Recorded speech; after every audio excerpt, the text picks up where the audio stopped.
Hello and welcome to another edition of The Second String. I'm your host, Nate Bielbach. Joining me today is my co-host, Alex Fernando. How are you doing today, Alex? Fabulous. We got 3 shows left, Nate. It's kind of winding down here for us. A little bit.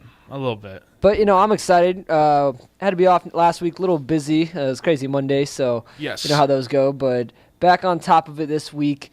Again, 3 shows left, but we got a lot to cover in those 3 shows. We do. We got a little bit of a football update, and then all NBA playoffs. Watching my boy Dwayne Wade warm up right there. Oh, I'm feeling good about this one tonight. We're going to watch him lose. Now, we're not going to watch him lose. Come on. Dwayne Wade doesn't lose 2 in a row with the playoffs.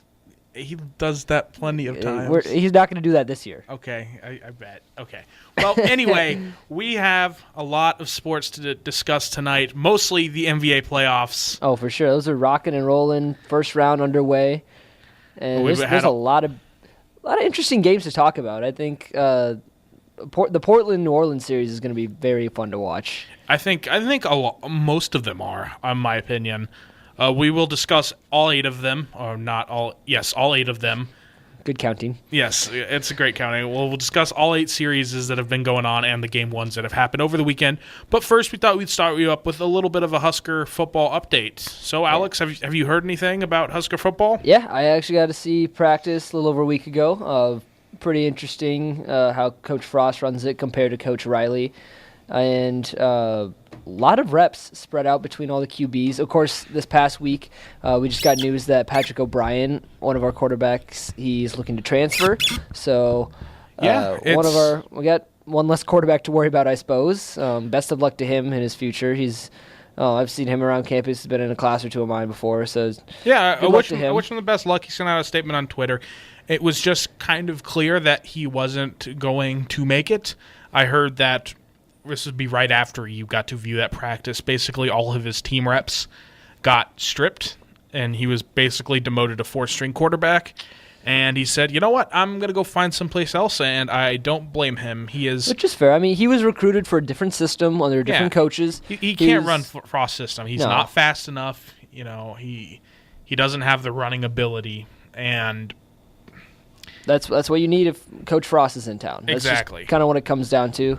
Again, he doesn't feel animosity towards it. He just kind of saw the writing on the wall. Is like, this one's not going to be for me. I'm going to move on, find something else. Exactly. I don't know where he's going to end up. We'll have to see. I'm sure we'll find out in a month or 2. Yeah, I'm really anxious for this Saturday. We got the spring game. It's going to be fun to watch. I think I'll be sitting at home watching TV or something, so to get all the angles. It'll be nice.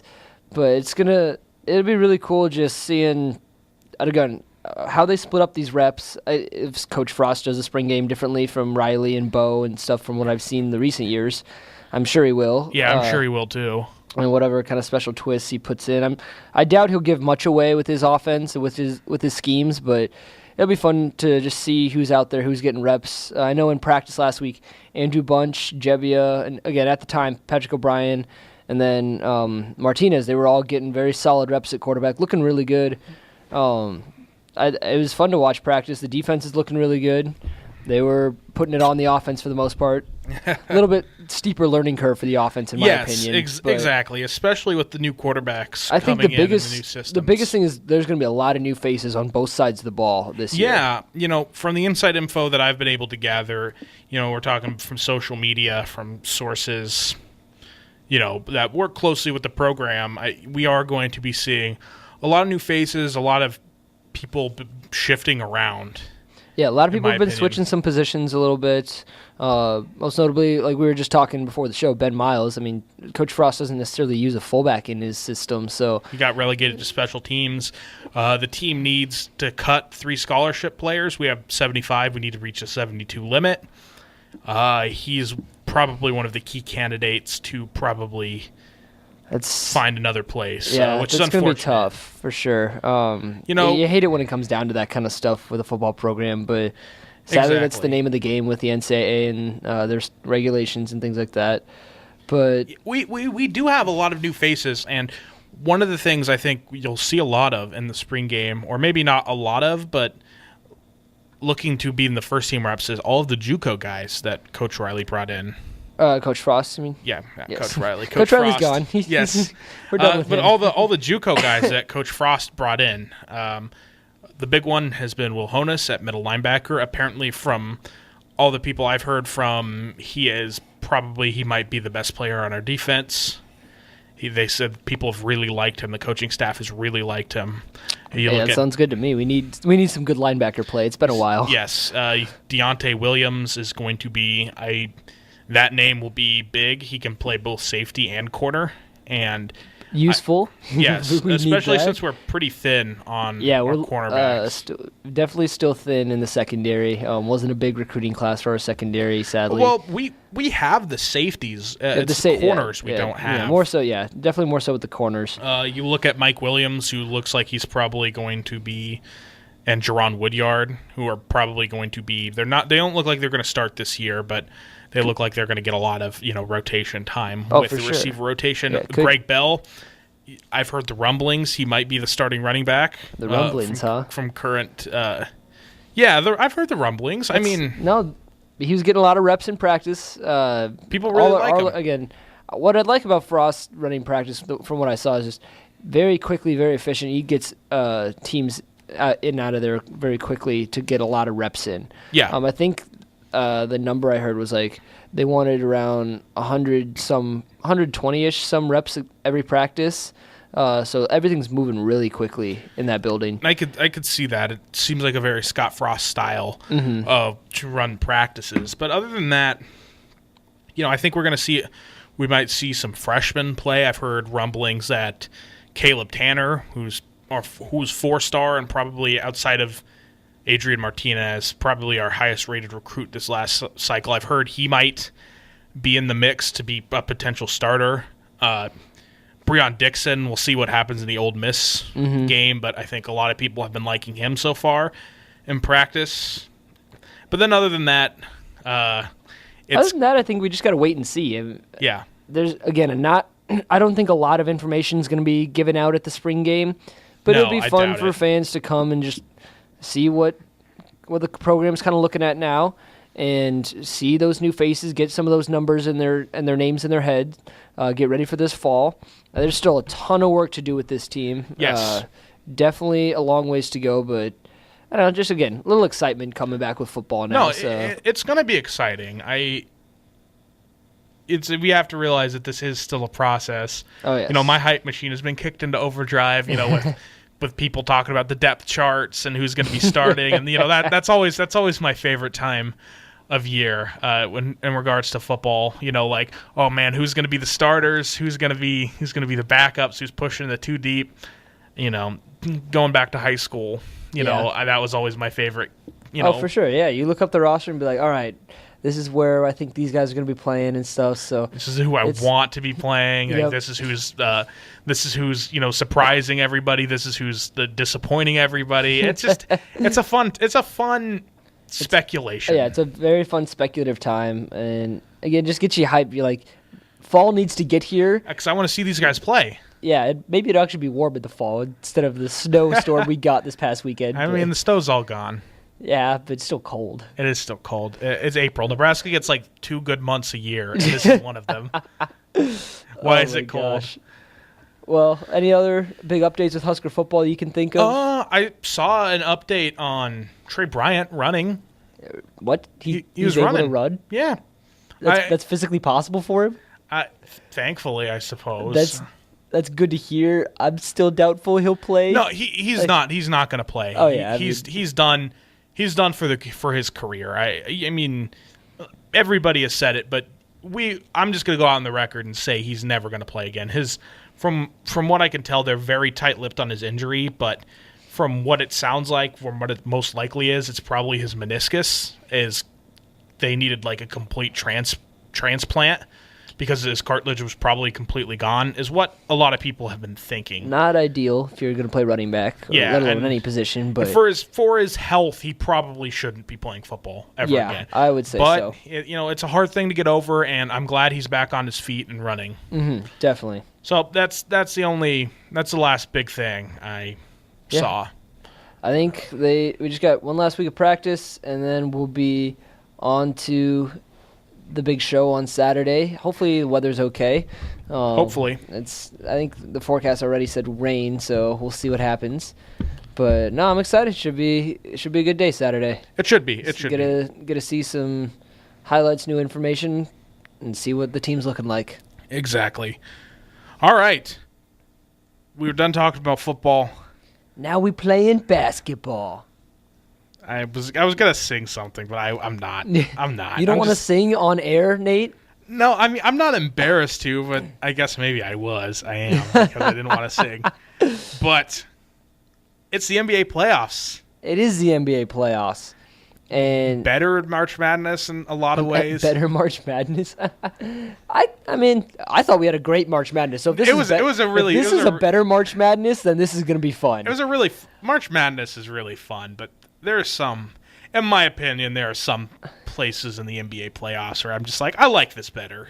For sure. I mean, these are the pros. Is what they do. This is the big time. It's college versus NFL. You know, yeah, this is the big time. There's stuff each version of the game does really well, and the NBA playoffs, I think, going from the weekend, it's shaping up to be a pretty decent one. This is going to be a fun series to watch. Obviously, the big names are always in the West. Golden State, Houston this year looking really, really good. But the surprise team, quote unquote, your team. It's not my team. You've been complaining to me that you were originally going to be on the bandwagon in 2014 for the 76ers. I was. And then you didn't technically join until like a week ago. Yeah.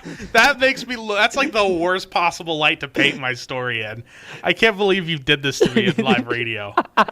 So to be clear, when I almost bought a 76ers t-shirt when they were like 9-64 because it was going to be really funny, but they didn't have one in my size. So I bought a Memphis Grizzlies t-shirt instead. RIP. Back in 2014. R.I.P. Yeah, how cool. Listen, listeners, how cool would it have been if I had gotten that 76er t-shirt and they were really good this year? I would have been flaunting that all the time. Now I have a Grizzlies shirt. They're like the worst team in basketball. But regardless, but you don't have the 76er shirt. But I've already said I've joined their bandwagon for this.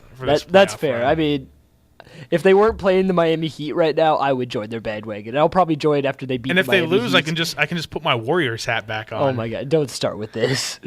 Well, regardless to lay out the groundwork for the NBA playoffs, I think we're gonna have to preface this by saying there's only two teams that can win the title. Probably. Yeah, it's like this every time in the NBA. You have to watch the games with a grain of salt, and this is one of the worst parts about the NBA playoffs, in my opinion. Is that there's only 1 through 3 teams that can actually win the title in any given year, like 1 through 4 maybe.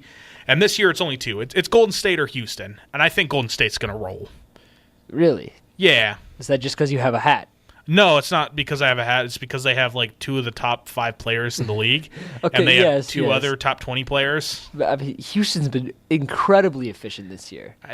They can't.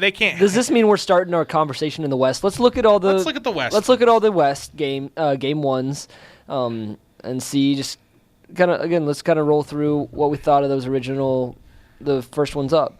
So they started on Saturday. First ones in the West were Spurs and Warriors.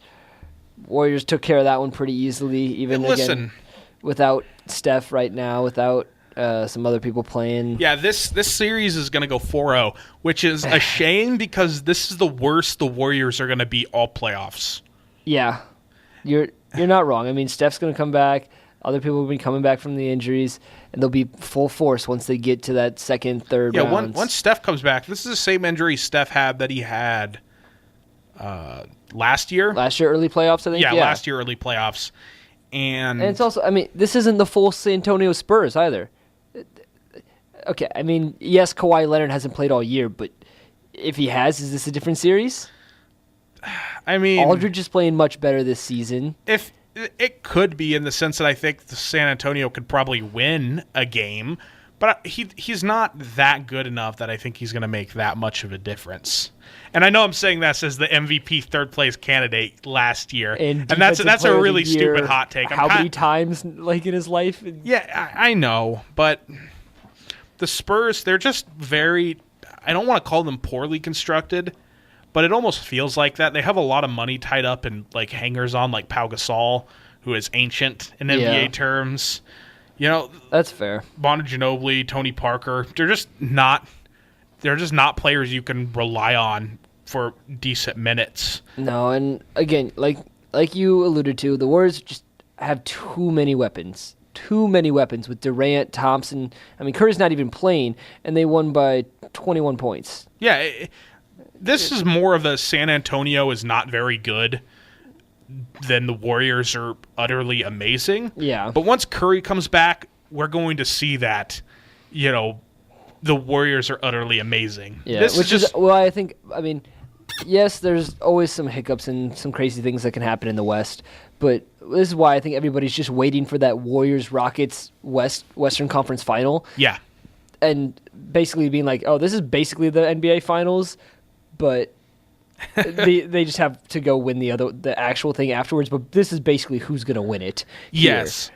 We can talk about this. Klay Thompson, Draymond Green, they've been slumping. Draymond Green didn't play very well in that game. He only went 5 for 13 for 12 points, but he's still at a plus 21 on the court. I think they'll be fine. They'll be fine. Listen, they have some other options. Quinn Cook's a good player. It's a really weird gem in the rough that they found. In my opinion, he's a very competent backup. Andre Iguodala, Sean Livingston, aging out, but of course, I mean, hey, they're still reasonable, serviceable players. They're not the Spurs backups. They're not Pau Gasol or Ginobili or Parker, which I feel bad saying legends like Parker and Ginobili are terrible players, or Pau Gasol. Like they're all like Hall of Fame borderline players, but they're just not good enough anymore. Yeah, I mean they can't keep up as well as they used to. No, not with the speed and the youth that's in the NBA right now. Yeah, and I just think that means that the Spurs are probably going to get swept. I don't see a scenario in which. God, how do you think Pop will react to that? What will Pop say? Did you see his? Did you see his reaction? I heard something about it. I did not see it. Can you remind me, or can you tell me? Well, he just was. He walked in and he's just like, I'm tired of it. I'm sick and tired of it. And somebody asked him, like, I think it was like, you put Danny Green on Kevin Durant. How'd that work out for you? And he's like, how do you think that worked out? Look at what happened. Yeah, he's just like the most Pop answer you could give. Yeah, it was. He was not happy. He was asked if Kawhi would be back, and he's like, "You're gonna have to ask his people." And Kawhi confirmed that he's not coming back. Whether that means there's a problem with the Spurs, his relationship with the Spurs, or whether that means that his injury really is that insidious, I've heard it both ways. That man is just a mystery. He is a mystery. Just a complete mystery. But regardless, Spurs, love him, love Coach Pop. Wish he would stay longer in the playoffs, but I think this series is over in 4. That's probably the case. Now, one series I don't think will go 4 games. I think this might go 6, maybe even 7. Pelicans and Blazers. We saw this. We were watching this at my house Saturday night, and the ending is what really threw us off. I was baffled. I mean, we're just looking at each other like, what the heck's going on? I mean, we saw Lillard's face, and Lillard's like, what the heck's going on? Why did this happen? The final score, Pelicans come out on top 97-95, and they were dominating. Majority. Yes. I mean, they were up by like 18 or so at one point. I mean, just absolutely trashing the Blazers.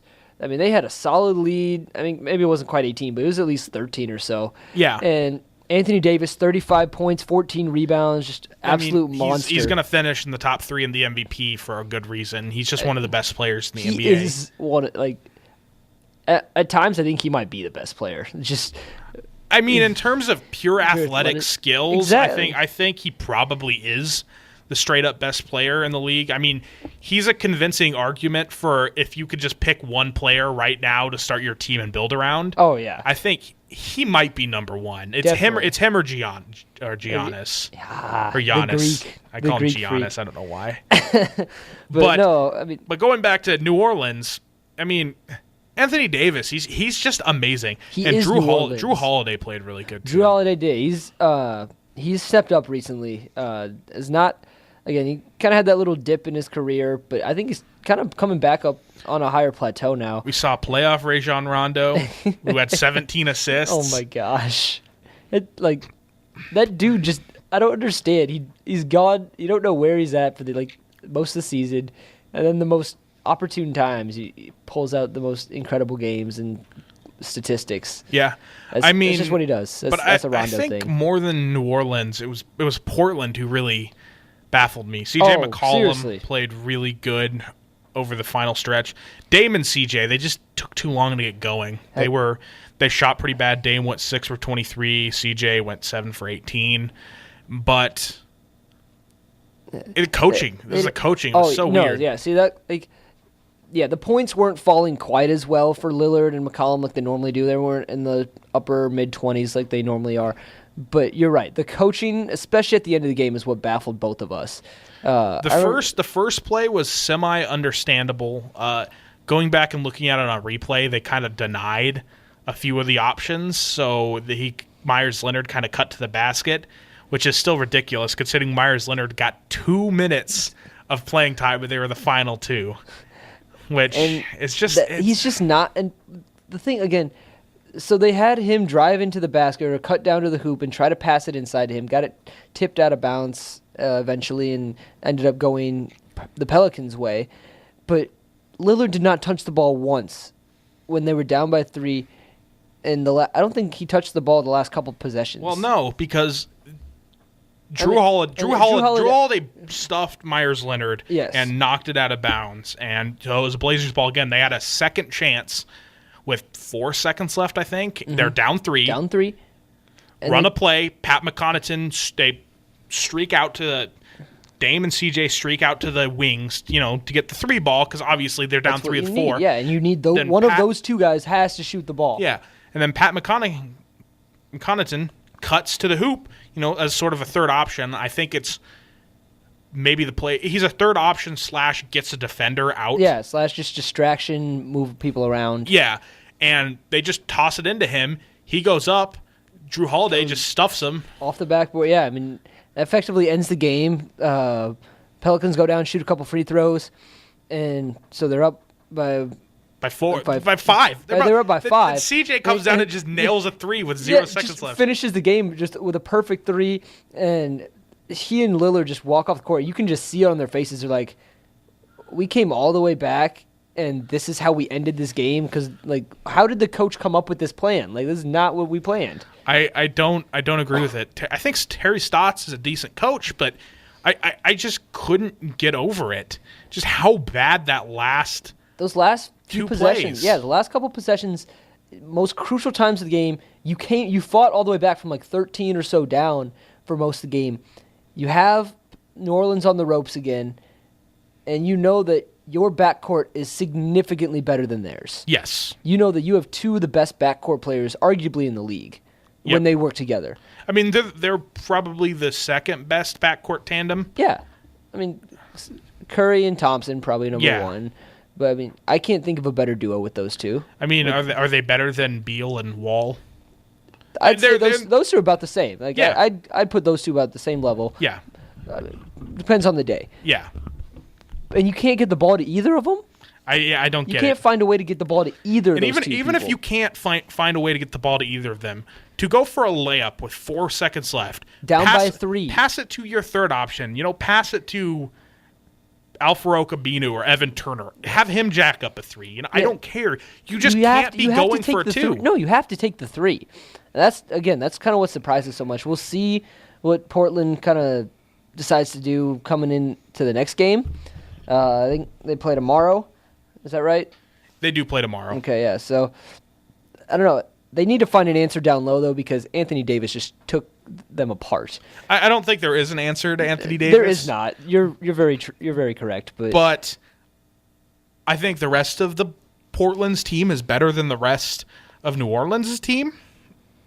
And I think they should be able... In the end, that talent will kind of overrun them, I think. I think so. I think they're just a better team top to bottom, and I think that'll get them. I'm going to pick Portland in 6. Portland in 6? Okay. See, again, I think this is one of those 6 or 7 series just because New Orleans has the advantage down low with Anthony Davis, and Portland has the advantage up top with Lillard and McCollum. Eventually, those 2 are going to kind of even out. So, I don't know. I'm excited to watch that series. Do we want to keep going in the West or talk about the other games on let's Saturday? talk about the West. Let's talk about the games in the West. All right, so moving on to Sunday's games, we had Jazz and the Thunder and the T-Wolves and the Rockets. That was an interesting game.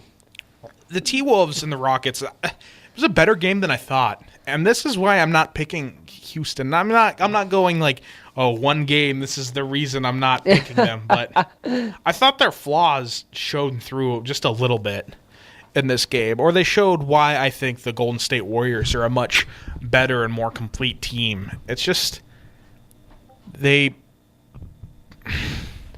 You get it. Harden still scored 44 points, Nate. Harden did score 44 points, but nobody else scored a bunch of points. Clint Capella. Capella had 24.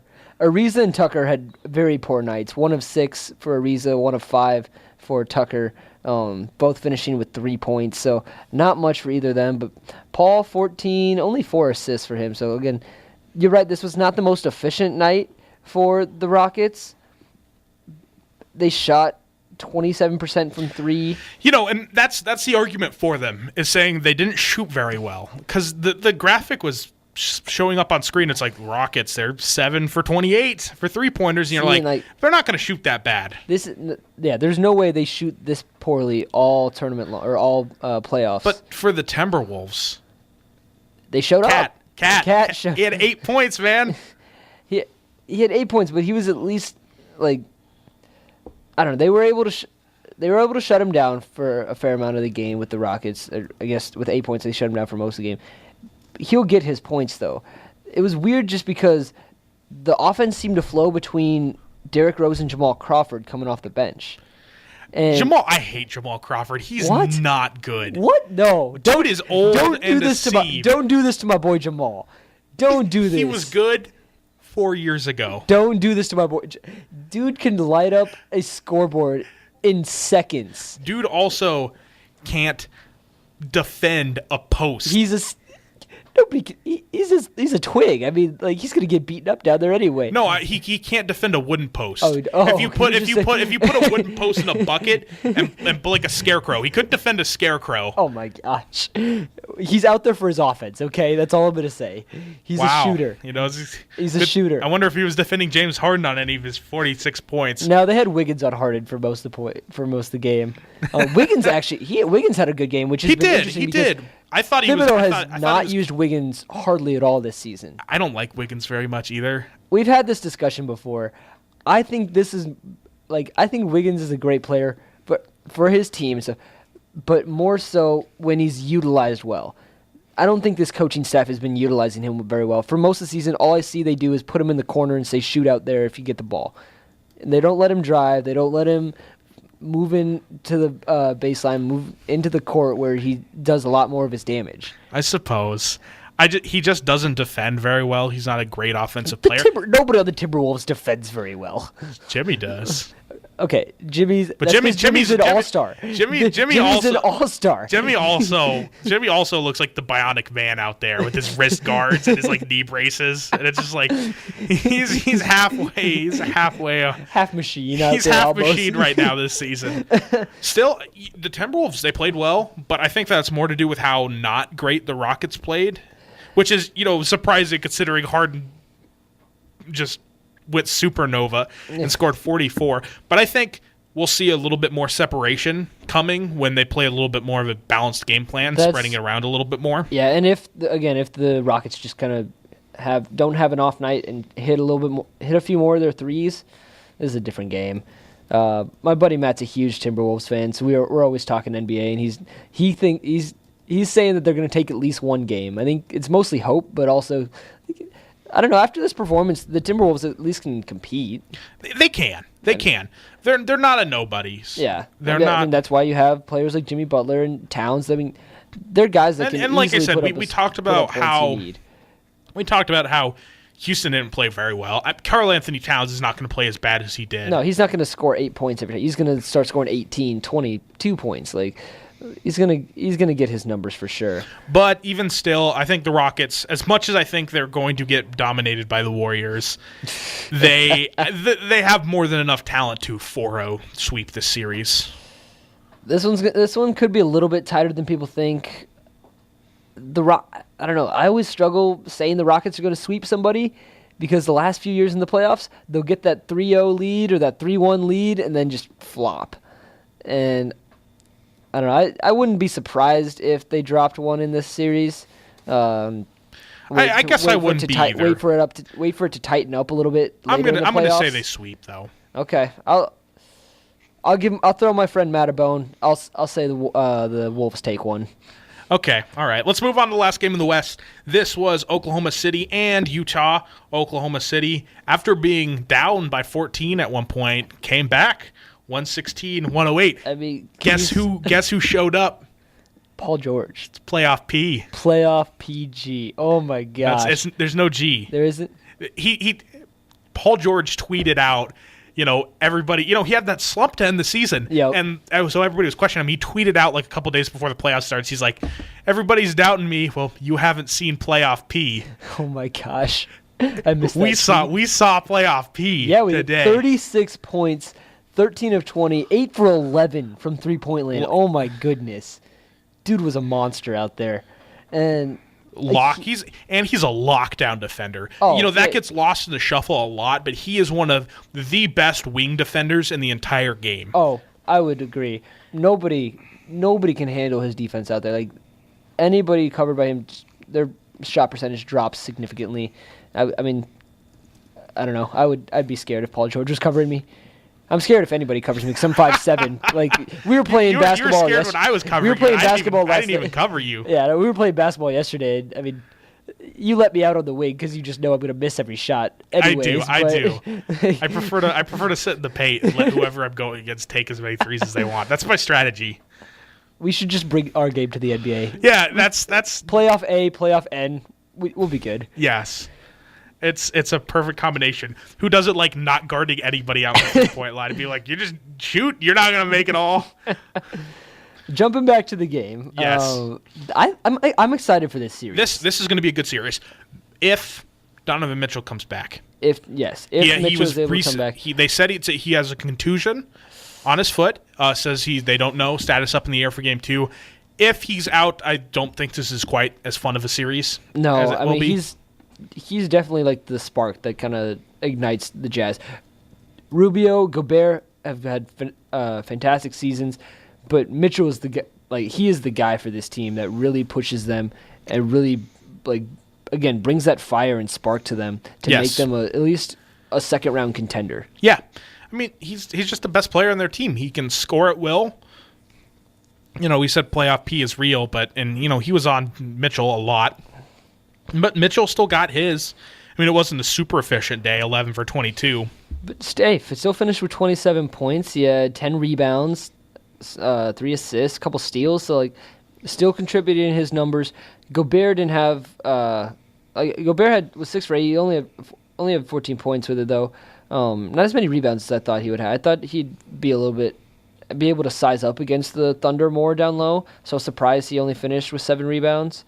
But I mean, it's first game in the playoffs. It is. You never know what's going to happen. Russell Westbrook will go off. I think the Thunder are going to win this series. I think the Thunder end up winning this series. I mean, I was a little doubtful at the beginning of the season, but looking at this game, I just felt like they were a little bit more composed. They had a little bit more playoff experience. Yes, yeah. I think that's going to play the biggest factor because Russ has been there so many times. Paul George a couple times, Melo. It's been a while, but yeah, all of those guys they have at least been have in the experience. Playoffs. And again, they're all superstars too, so that helps. They have a lot more talent overall than Utah. So eventually, I think they'll probably take this. But I would not doubt Utah taking a game or two with this, especially again if Donovan Mitchell's able to come back. This is going to be an interesting series to watch. It should be. I'm excited. It'll be one of the more fun series, regardless. Most definitely. Now let's move on to the Eastern Conference. Alex, what series do you think is the most interesting? I'll let you pick. Well, do you want to go with the one that's on right now? I gotta go with my Heat. I mean, to me, that's an interesting series. I haven't looked. What the score? I haven't looked. I've looked at the TV in a while since I'm literally facing away from it when I talk to you. The current score is 23-16, not Miami. So, not a good start. I don't think this is the most interesting series in the East, though. I think that goes to probably the Pacers and Cavs, just because the Pacers won Game 1. The Cavs played horrible, but all right, let's talk about Pacers Cavs.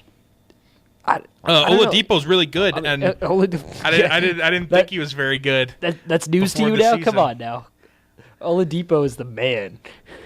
Every team that has let him go or traded him off now or lost him in free agency, they're just oh man, they traded him for Serge Ibaka, who they got rid of a year later. Can we have this back, please? Can we have Victor Oladipo? I mean, he's transformed himself. After they shipped him off, OKC shipped him off for Paul George. I was just they gave up Oladipo, who's a reasonable starter, but he's not. Contributor, that's about it. He's solid role starter, solid player starter. Yeah, exactly. But gets his minutes and gets a few points for it. Not going to change the game for you. Then this year it's just like the Oladipo show, and this man is crazy. This man is all right, Indiana, I will take this team, I will take this city, and we will go to the playoffs. Maybe Victor Oladipo has superpowers in the state of Indiana. He went to college in Indiana, at Indiana, but they have other players who I really like. Miles Turner is a post player who I enjoy. Sabonis is a nice piece. He didn't play very well, but he is. They got old ear blower himself, Lance Stephenson. Good old Lance. They got Lance. He's back. He had 12 points. Yeah, he did. Only he 1 for 3 on decent. 1 for 4 on 3-pointers, but 12 points. He's contributing. Again, I don't understand how the Cavs played so poorly. Green went 0 for 7, Nate. Green went 0 for 7. Just to put that in perspective. I mean, not that he's one of their main he can be. Guys. He can be. It's the specter of Jeff Green. You think he's good. He dropped 40 points in that loss against Philly. Yeah. Then the next game he's going to score 2. This is just his career. He's done this several times in several different places. It's just who he is. Yeah, LeBron triple-double, 24, 10, and 12.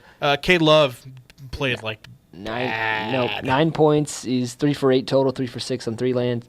Had 17 rebounds. But yeah, I mean, he's one of the tallest guys out there. I mean, you don't expect too much else. He just, I don't know what to say about Cleveland. It has already been said. They're a weird team. They're a very weird team. I mean, but you can't count them out because LeBron is LeBron, and he'll if he has to drag them by the collar, he will drag them deeper into this playoff series and possibly even to the NBA Finals for the 8th straight time. Yeah, I don't get it.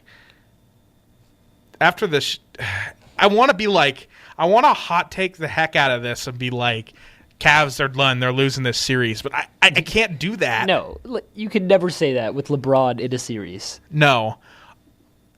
I'll hot take it a little bit. I'll say Pacers win this series. Pacers win the series in 6? In 6. Wow. I just think the Cleveland supporting cast is too bad this year. This reminds me of the 09-08 Cavs, where they're like the Mo. I forgot his last name. Mozgov? No, not Mozgov. It was pre-Heat LeBron. Oh, Cavs. pre-Heat. Oh, so who was even on that team? Zydrunas Ilgauskas. Oh gosh, Ilgauskas. Delonte West. Jabari Moon. Yeah, I'm trying to think of all those players. You're right. It's just a really weird set of role players that, I mean, their names are somewhat recognizable, but they're not a really recognizable team as a unit. Yeah, they have people who I like-ish. I think Rodney Hood's a neat piece. Oh my gosh. He's a fine bench player. Your compliments are just. I really like Larry Nance Jr. I think he's a solid player, and he should be a starter or a very high bench player he's got for 30 a lot minutes, of teams. Yeah, Larry Nance Jr. is a good player. The rest of them, they're just weird pieces. Old Jose Calderon, old Kyle Korver, the ghost of J.R. Smith, Tristan Thompson's chalk outline. Oh my gosh, poor Tristan. Not really. Not really, but yeah. You've read the stories about him. I'm not gonna bring it up, but I don't feel bad for him. No, very true. But it's just as a as an NBA player, that's just not how you want to see your career go when you were so highly regarded coming in. But no, I just think this is a really interesting series to watch. I don't think Oladipo is going to drop 32 every night, but if he's playing really well, he gets some help. I think the Pacers could take a couple more. I'm not going to say LeBron loses in the first round. I just don't trust that statement. We'll see. We'll see when they play that second game. I think that'll tell us a lot. I think so too. I'll say that the Cavaliers come out of this and move on to the second round, just strictly because of the LeBron factor. It's fair, but it's a very fair point. I think I don't know. Oladipo and the Pacers, they're going to make this one. They're going to make this one fun to watch. All right, let's move on to the next one. I will pick this next one because obviously, what do you think I'm going to pick? I'm going to pick Philadelphia and Miami. I know. I didn't want to talk about this. The Heat were playing so well on Saturday and just flopped it at the end. But oh man, the 76ers are a phenomenal team this year, and I might pick them to win the East. The way they've been playing, especially down the last half of the season, since the All-Star break, they've been on fire. And there you go, Dwayne Wade. We're watching the game or Alex is watching the game. I have to look at him. Yeah, it's your own fault. Okay. It's probably a better sight to look at me because Miami's down 7 and they haven't played the best. But I'm rooting for the Sixers. I know you are, Nate. I know. I'm aware. Okay, so the Sixers, they won the first game 130-103. The Sixers are young. They got a lot of decent players. They got a lot of good role players. Yes. Unlike the Cavs, they have a lot of interesting pieces, but in a really good way. In a good way. Yes. No, you're right. This team is a very interesting construct. When you look at it on paper, you look at these names, you're like, really? This crew? They're 52 and 30. Like they just have a lot of. They have a lot of players who I just want to gush and talk about. I mean, obviously Ben Simmons and Embiid, who hasn't been playing the first 2 games, is the big part. I think part of that is a strategic reason to get him up and healing, because Hassan Whiteside apparently has the effort of a sleepy third grader and won't show up to any game. Yeah. I'm sorry to tell you, man. I've been watching him all season long, and I was a little bit skeptical when they put that when they maxed out his contract. And it hasn't paid off. I think Bam's been better this year. I think Bam's been better this season. Yeah. I like Whiteside. I thought he was a great player. I didn't think he needed a max contract. I thought that was probably a dumb move on the Heat. Just because the Heat are going to be quicker to talk about, I just want to throw out that Kyle Olynyk has been fabulous this season. Kelly Olynyk, yeah. He's been a nice piece when they throw into small ball lineups. Mm-hmm. He's a really interesting small ball 5. And I just think, he's just a really neat piece. But going back to the Philadelphia, you can talk about Kelly Olynyk if you want. That's about all I wanted to say. I mean, he's kind of the main guy for Miami now. Yeah. Again, just with the way this team's constructed, it's not the talent or the talent pool that they used to have. They're a bunch of solid players. Solid players. Nothing that's going to be championship caliber can possibly get to the second round. But again, having watched the 76ers a lot this season, and just seeing the way these young players are playing, I think you're right. And I think the 76ers are definitely going to take this series. I honestly think they could meet the West in the NBA Finals. I think they could too. They definitely have a shot. And like we said before, I just like raving about the 76ers pieces because I just like so many of them. Dario Saric, he's a hustle guy who knows how to make plays on defense and on offense. Robert Covington, he's a great 3-and-D guy. One of the best in the league at just being a pure 3-and-D player. In my 2K15 game, he is trash. Oh, really? Yes, that is his rookie season, so I can't blame him too much. But I didn't even know who it was, and then I see him on the court this year. I'm like, oh, hey, you actually still exist. I thought Markelle Fultz exists. Markelle Fultz does exist. Oh my goodness, that dude's coming alive.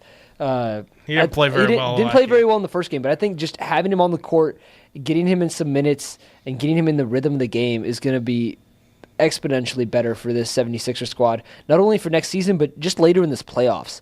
I think once he gets his feet under him, he's going to contribute in a couple big games later this playoffs, make a big difference. All right. Yeah, no, I think so too. It'll be fun to watch them. I think they're going to not easily dispatch the Heat, but I think they're going to win the series fairly convincingly.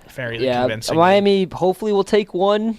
I think Sixers in 5. But yeah, I don't see 76ers having too many issues with this, and I'm excited again. Honestly, I think 76ers might be the best team in the East right now. That's my hot take. It's possible, especially seeing some of the other games like Boston-Milwaukee, which was a really fun game to watch between two not super good teams.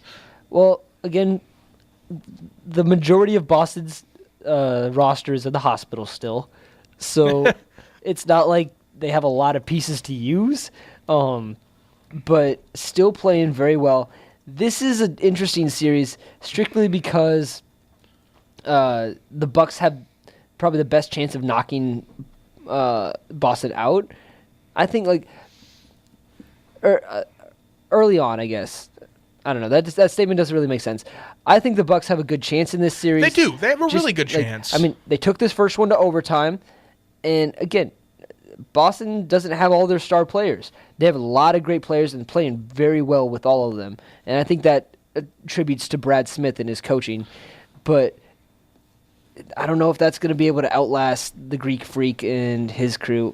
I think it will. I think the Boston's going to win this, partially because they just are much better coached, and that counts for something in these early series.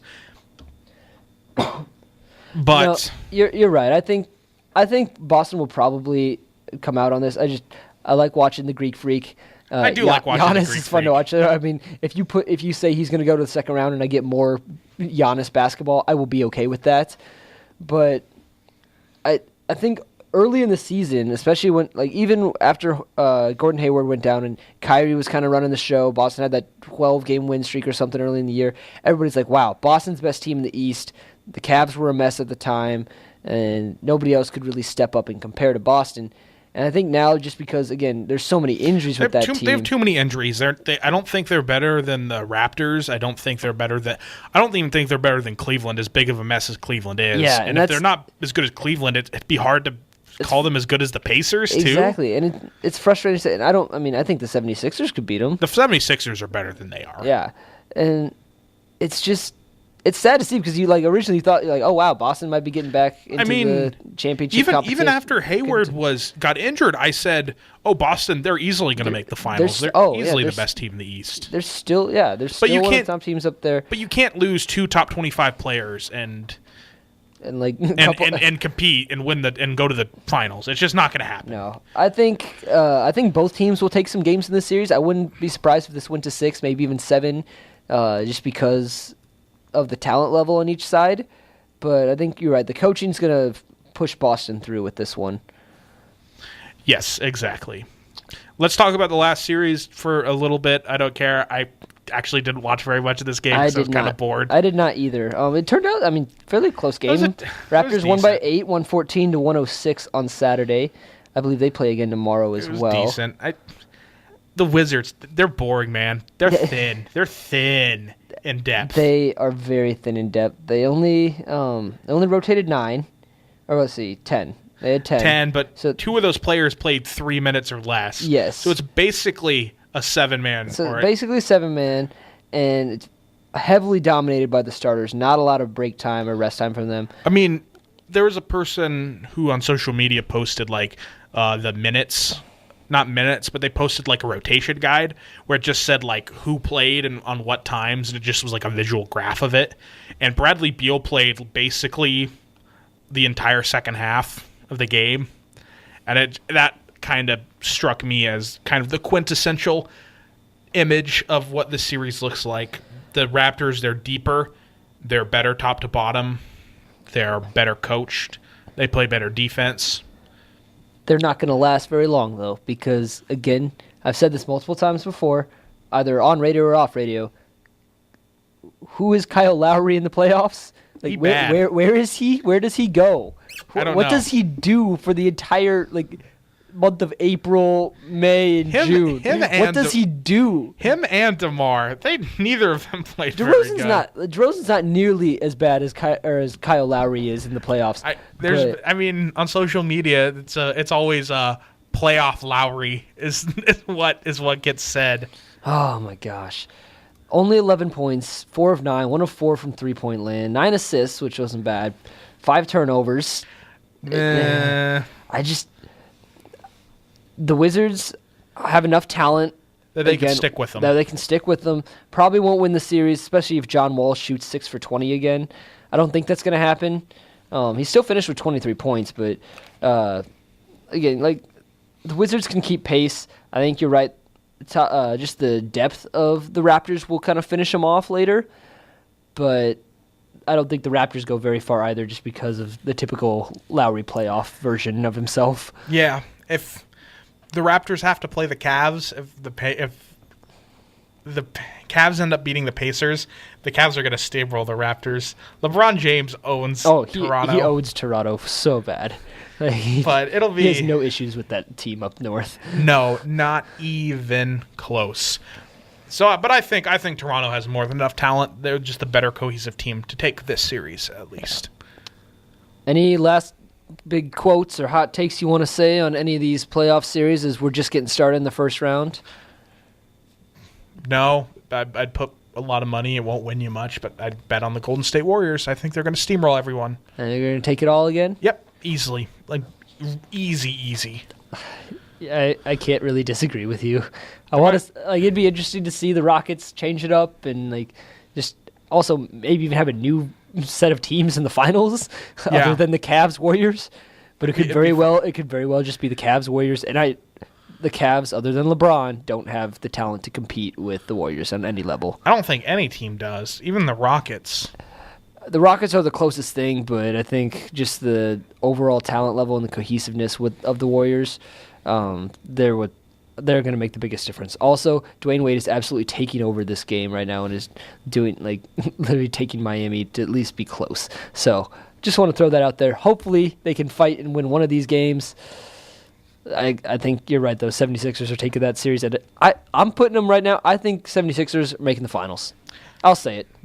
Hey, welcome to the club. I'll give it. I'll throw you that. I think they're the best. I think they're the best team in the East right now. That's fair. That's very fair.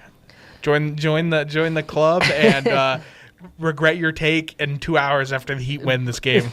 I'm fine with the Heat winning the game. I just I just think that I also want it. This is a little bit more of a hope thing as well. But hey, why not call them? It's not going to do much. All right, that is it for the NBA. We have a few minutes left. Do you want to talk about some baseball? I do want to talk about some baseball because I got some bragging to do with baseball, Nate. I got some bragging to do. My beloved Boston Red Sox have the best record in baseball right now. I know we're only 15 games in. There's 147 games left. This team looks good. This team looks really good. Apart from just being a fan, I like this Red Sox team. Pitching is lined up well. The rotation's good. And the defense, the offense, they're like... Well, what was that score of the game I sent you the other week? Well, what was that score of the game? I actually don't remember. It was they were up by 10. It was the first. It was one of the Yankees. Or it was the third game of the Yankees series, and it was 14-1. 14-1 final. It's been a weird start of the season for the Yankees, to be honest. It has. Everybody thought they were going to win because of the Stanton Judge combo, which. Stanton hasn't been playing super well to start the season. He hasn't been playing super. He hasn't got a hit. Basically, since that home run, he hasn't hit. That's fair. That's fair. I mean, I don't know if it's just a slump. If it's a slump. It's a slump. But it's a new market slump. It's fine. He'll hit out of it.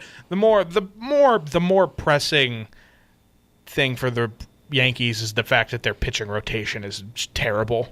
Yeah, they have like old CC Sabathia, and that's about it. I don't know. Boston. They're good, man. They're very. Watch out for this team this year. I'm excited. I'm excited for Boston this year.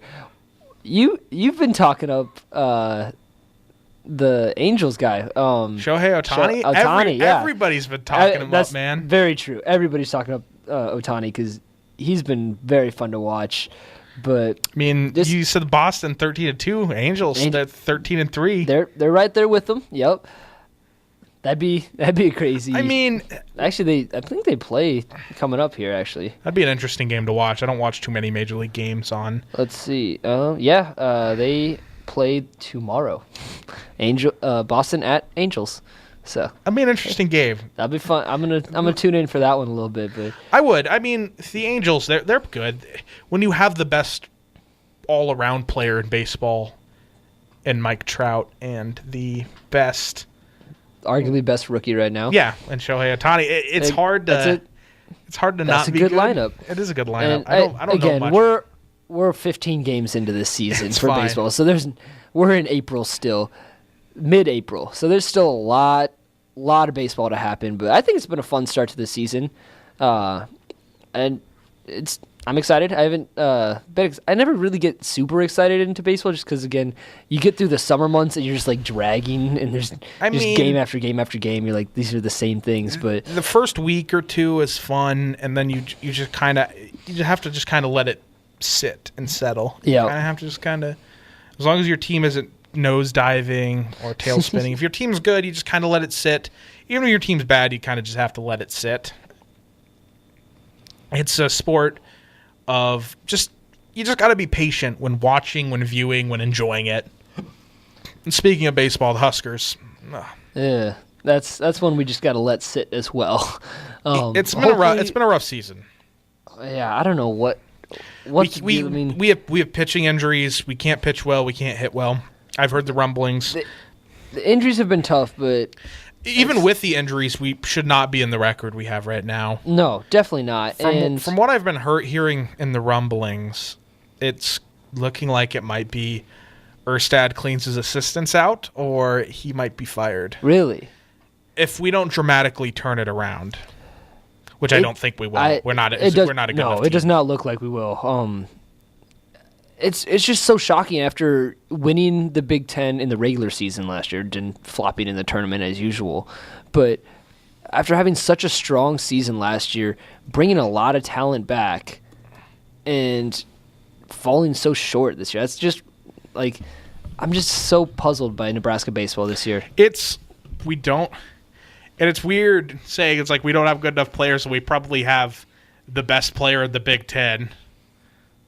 And Scott Schreiber, who is just amazing. He's a phenomenal baseball player. But other than that... Hey, one guy doesn't make a 9-man team. Yeah, exactly. That's the toughest part. We just don't have consistency when we hit. We don't have consistent when we pitch. It's been a rough season. But hey, our softball team... softball's doing well. I was just about to check. What's their record here? They were 21-10, 21-8 was last time I checked, something like that. But they were really good. They won both of their games this weekend against, I don't forgot who they were playing, but they won both their games. They won both their games against Purdue. Yep. I remember one of them was 8-7 and 10-1. So we won. The 8-7 one was a extra innings walk-off hit by pitch. That's right. Yeah, my roommate, she's an athletic trainer for softball. She came back and told me about that, and just said it was a crazy game. So no, I'm excited for the softball team. Hopefully they can finish the season out strong. We got still a few weeks left, and then we had a Big Ten tournament. Our classmate MJ, she's one of the assistant coaches, so we're always getting updates from her, which is good. And I'm excited. It's gonna be I think it's going to be a good finish to the year for them. It'll be fun. They had kind of some growing pains early on in the season, but I think they're going to be finishing out strong, and it's going to, I don't know, I'm excited for some Husker softball to finish the year. Well, you got a big grin. What'd you find? Oh, no, nothing else. Nothing. I was just looking at the MLB standings, and it was just the Dodgers are 5-9. I didn't even see that. Which is kind of funny and sad for Dodgers fans. It is very sad for Dodgers fans. I know some big Dodgers fans. They will probably not appreciate that. We brought that up on the show, but that's okay. 15 games this season. It's 15 games. The Dodgers are going to be fine. I'm sure they will be. All right, well, that is it. It is 7:59:23. Thanks, Nate. I'm glad you're keeping everybody on track here. Seconds count. Oh, my gosh. Well, hey, thanks for listening in to the Second String. We appreciate it quite a bit. We have 2 shows left next Monday, and then the Monday after, and then my partner will be graduating. Yes. Be walking across that stage, cap and gown. I'll be clapping be. for him, take his pictures. That's scary. It's coming fast, Nate. Keep tuning in. We're here every Monday night on KRNU2 for 2 more weeks. And for Nate Milbach, I'm Alex Fernando. Go Big Red. Have a good one, guys.